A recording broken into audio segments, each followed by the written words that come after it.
Halo semuanya, balik lagi ke channel aneh ini. Dan kali ini gue bakal ngebahas satu HP yang cukup spesial menurut gue. Karena untuk harga di bawah 1 juta, spek yang ditawarkan itu jauh lebih bagus.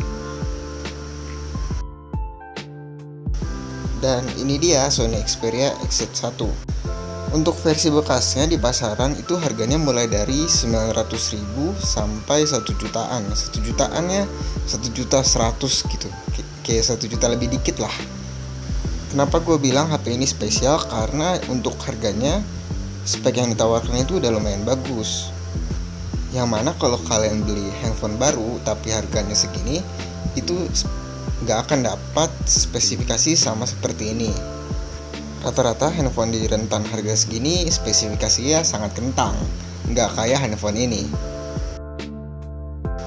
Xperia XZ1 sendiri sudah dibekali dengan Snapdragon 835, kemudian RAM 4GB, memori 64GB yang bisa ditambah lagi dengan memory card. Handphone ini memiliki resolusi kamera belakang 19MP dan kamera depan 13MP.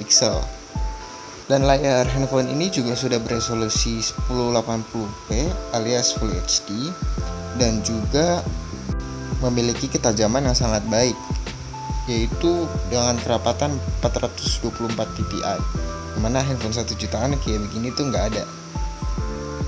Tapi perlu diperhatikan kalau handphone ini kadang-kadang suka ada yang white spot ya, atau burn. Jadi kalian perlu pilih-pilih dulu unitnya. Dan baterai handphone ini juga tergolong kecil untuk standar zaman sekarang, yaitu 2700 mAh. Ya meskipun ada quick charge 3.0, tapi ya tetap aja sih berasa kecilnya. Ini karena saat 2017 pas handphone ini diluncurin, handphone itu pada berlomba buat jadi yang paling tipis gitu, paling keren lah. Jadi makan space buat baterainya, jadi baterainya kecil-kecil.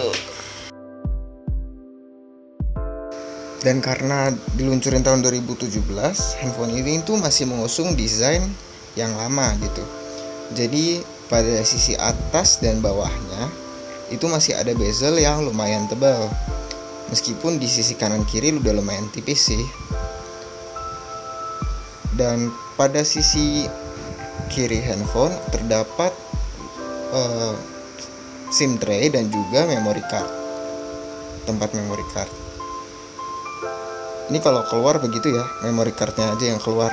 Jadi dia punya tray sendiri untuk SIM cardnya. Kemudian di sebelah kirinya itu ada power button yang jadi satu sama fingerprint, kemudian volume button, lalu ada dedicated shutter kamera. Ini tuh bisa buat shortcut juga buat open kamera. Jadi tinggal pencet aja yang lama, lalu kalian tinggal cekrek. Ini juga bisa buat ngambil foto ya.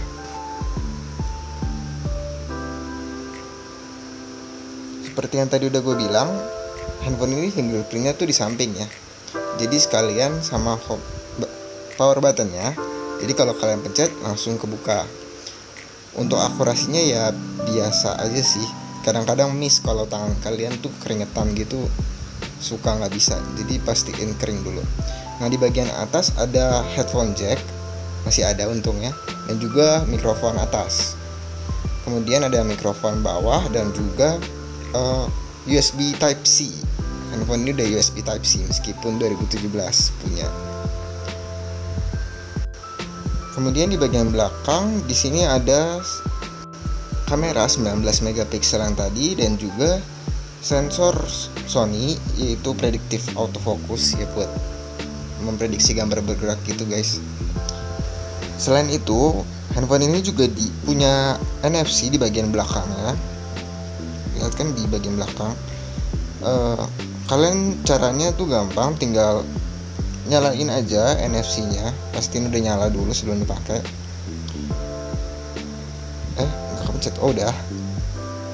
Nah, habis itu kalian cari deh kartu buat di top up atau di cek, tempel di belakang, selesai. Dan juga handphone ini masih berjalan pada Android 8 Oreo, yang sebenarnya sih bisa diupdate ke Android 9, Android Pie ya. Cuman karena menurut gua dia ini di Android 8 masih jalannya lancar ya, mulus-mulus aja, nggak ada masalah. Dan juga gua nggak nemu satu aplikasi yang nggak support gitu. Jadi ya menurut gua nggak perlu diupdate juga nggak apa-apa kok, lancar-lancar juga kan. Dan kayak penggunaan biasa seperti ya main aplikasi-aplikasi ringan seperti Duolingo ini itu lancar-lancar aja, nggak ada nge-lag atau gimana-gimana. Buat sosial media juga masih lancar, kayak main TikTok, scroll TikTok gitu masih aman-aman aja, nggak ada masalah. Instagram juga masih normal-normal aja. Sama juga di WA, dia masih support, tenang aja. Dan lancar-lancar juga, gak ada masalah. Meskipun nih handphone tua, tapi tetap saja berjalan lancar. Dan untuk gamingnya, ini gue coba tes pakai game Mobile Legends. Settingan yang disupport itu yang paling tinggi itu high, dan mode high frame rate itu sudah disupport. Dia sebenarnya berjalan dengan lancar ya, gak ada masalah, gak minim lag juga. Tapi yang jadi masalah itu saat handphone ini sudah mulai kepanasan. Kalau handphone ini udah kepanasan itu dia mulai ada nge-lag yang lumayan mengganggu lah. Dan berikutnya tes menggunakan game PUBG Mobile. Nah, saat memasuki gamenya ini loadingnya lumayan lama ya. Ini kalau mau misalkan saya full videoin lama banget ini, jadi saya cut aja nanti. Gak tau kenapa loadingnya lama loh, padahal koneksi internetnya bagus. Langsung lanjut aja, karena tadi udah lama banget dan sekarang ada loading lagi. Tapi nggak selama yang tadi sih, itu tadi lama banget. Kayak berapa ya? 5 menit kali ada. Nah, saat masuk ke gamenya sih semuanya lancar-lancar aja ya, untungnya. Dan pada in-gamenya kita lihat grafis, settingan grafis yang disupport ini HDR di frame rate ultra ya, kalau kalian maksain.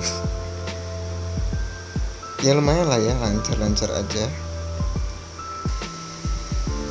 Nah, meskipun tadi sudah mendukung grafis HDR dan frame rate ultra, tapi gue tetap nyaranin di smooth extreme aja ya, karena kan ya daripada nge-lag gitu kan.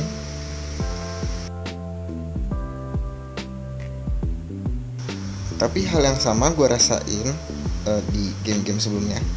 Itu saat dia kepanasan juga dia mulai ada frame dropnya gitu, mulai nge-lag. Jadi kalau bermain ya usahakan tidak terlalu lama ya. Kalau masih adem-adem sih lancar-lancar aja ini game. Meskipun jadi saat menggunakan handphone ini untuk game perlu diperhatikan itu panasnya, karena handphone ini lumayan mudah gitu untuk panas, terutama di bagian belakangnya. Jadi kalau kalian mau ngegame itu ya gunakan kipas pendingin tambahan gitu di belakangnya, supaya dia nggak terlalu panas dan gamenya jadi nggak nge-lag lagi. Atau kalian jangan main game aja kelamaan. Sama jangan main game di ruangan yang panas, karena itu juga bisa bikin dia cepat panas. Kayak gitu guys. Dan ini gue nyempilin dikit suara speaker dari handphone ini, karena menurut gue lumayan spesial ya, di bawah harga 1 juta.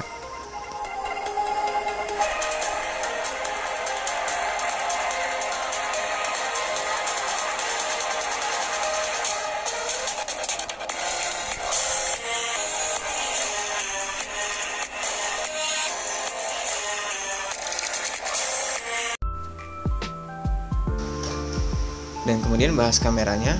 kameranya tuh simpel-simpel aja ya.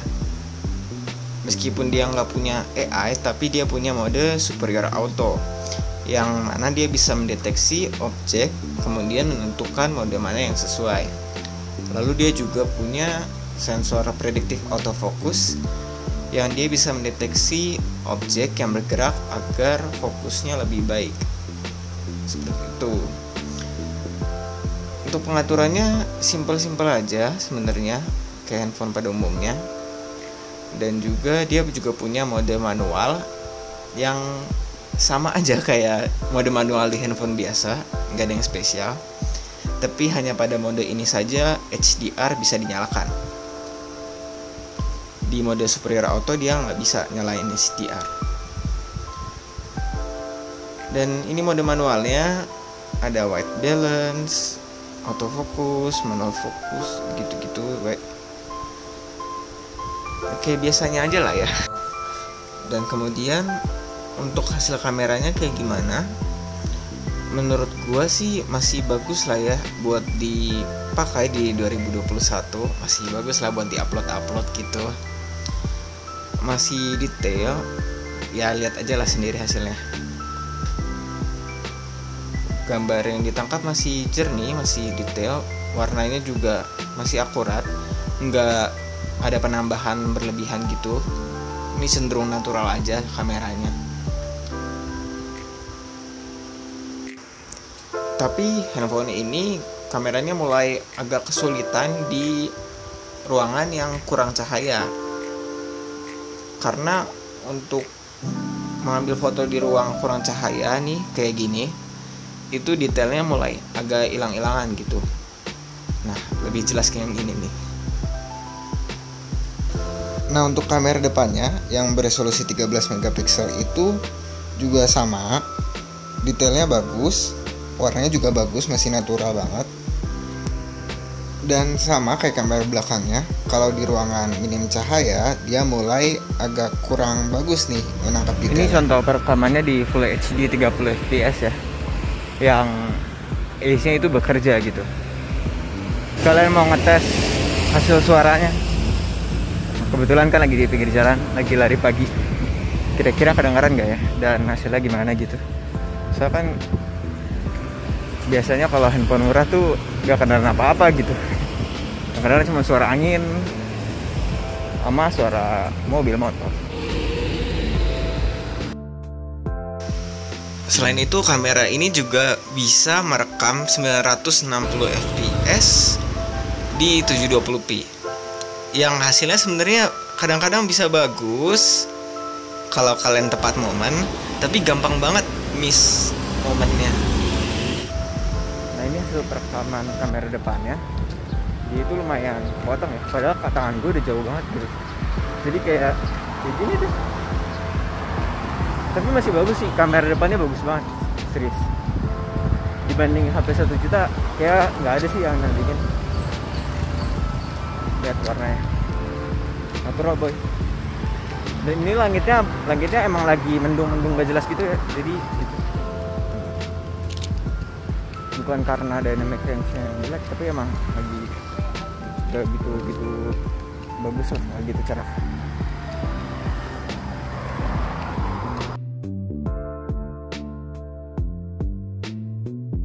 Kemudian bahas baterainya. Baterai handphone ini 2700 mAh yang sebenarnya menurut gue ya gimana ya, Untuk 2021 udah tergolong kecil lah ya. Untuk bermain game intens itu cuma 3-4 jam aja gitu screen on time-nya. Dan kalau nggak bermain game itu baru bisa nyampe 5 jam. Jadi kalau kalian mau pakai handphone ini buat aktivitas yang berat gitu, kayak jadi ojol atau apa yang harus handphonenya awet banget baterainya, ya jangan pilih handphone ini karena bukan buat itu. Nah, kalau kalian gak masalah sama baterai yang kecil ini, handphone ini bisa ngecas dengan cepat karena ada teknologi Quick Charge 3.0. Melakukan charge dari 15% ke 100 hanya ditempuh dalam waktu 1 jam.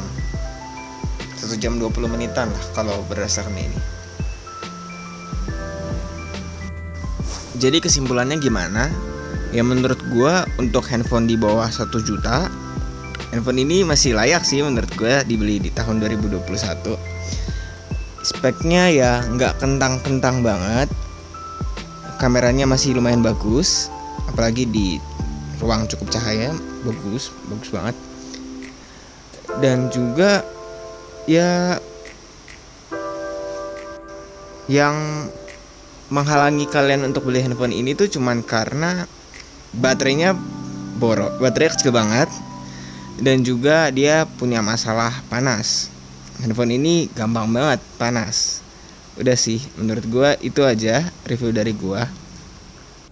Makasih udah mau nonton. Jangan lupa like and subscribe. Bye bye.